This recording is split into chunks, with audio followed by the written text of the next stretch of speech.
Where you go in life is almost completely determined by how you view where you are in life. We can't expect God to take us far if we won't value where He currently has us. A lot of us don't like to accept that reality, but it's the truth. If you can steward over a little, that proves to God that He can trust you with a lot. And we're not in a transactional relationship with God, right? He doesn't owe us nothing. But fact of the matter is, why do we approach our relationship with God differently than we approach the things on this earth? Right, in Psalms 78 and 72, it talks about David being a skillful handed shepherd, which means that in the practical world, he harnessed the gifts that God gave him, and that's what gave him supernatural favor. We want things to happen in the supernatural that we won't handle practically. Something I oftentimes talk about a lot is, why do you complain about being sexually tempted when you do nothing practically to change that?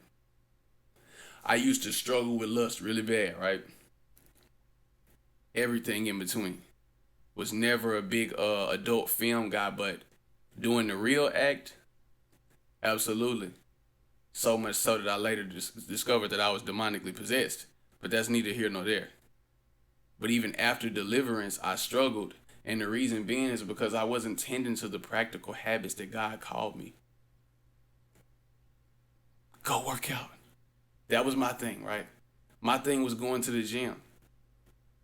Lo and behold, science reveals that those testosterone levels lower when you burn that off. The same energy that I was using to work out is the same energy that the devil was trying to use against me to make me do something that would have defiled my body.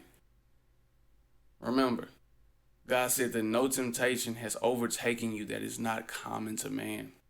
We'll never be tempted beyond what we can bear.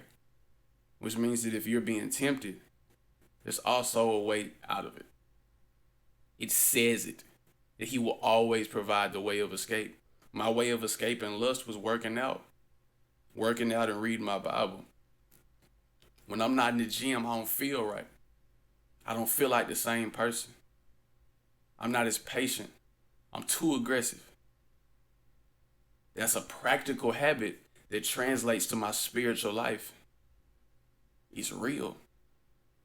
We pray so many times and we ask God for so much stuff in the supernatural world, but we never consider the work that He put in front of us practically. We never consider, okay, God, I want a spouse. Maybe your spouse is on the job that He told you to be a good steward at. Colossians 3 and 23 says, do everything serving heartily as if unto the Lord and not working for human masters. If you would stop complaining on your job, maybe you would be a good enough steward over what He's currently giving you there, that the attitude of gratitude would lead you to the person that's for you. You never know what God intends to do. All you can do is handle the business that He put in front of you. If all you see is all you got, then that's all you need.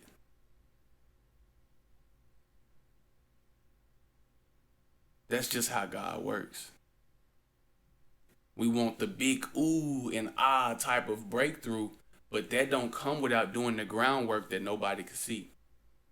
You can't show me one famous or rich person who don't have some nights that they can say, y'all might be looking at me up here, but you didn't see me when I was down here. You didn't see me when I was working on this. You didn't see me when I was up until this time. You didn't see me when I was losing sleep over this. It's just a part of the game.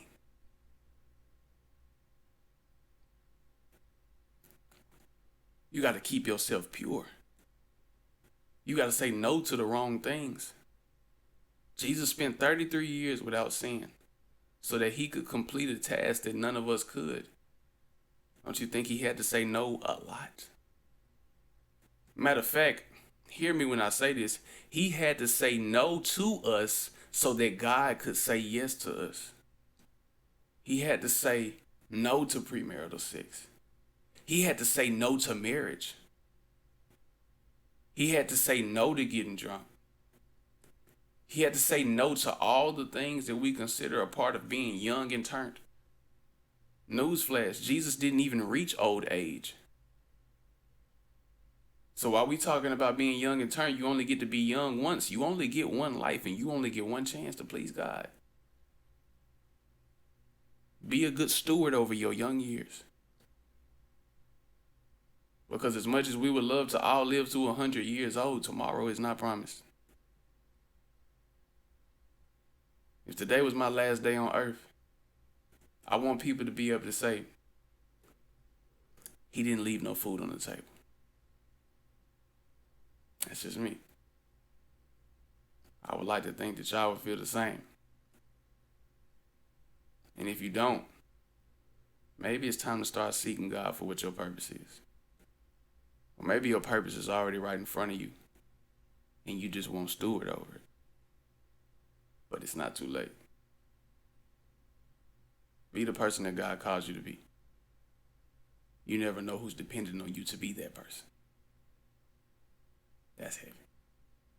God bless.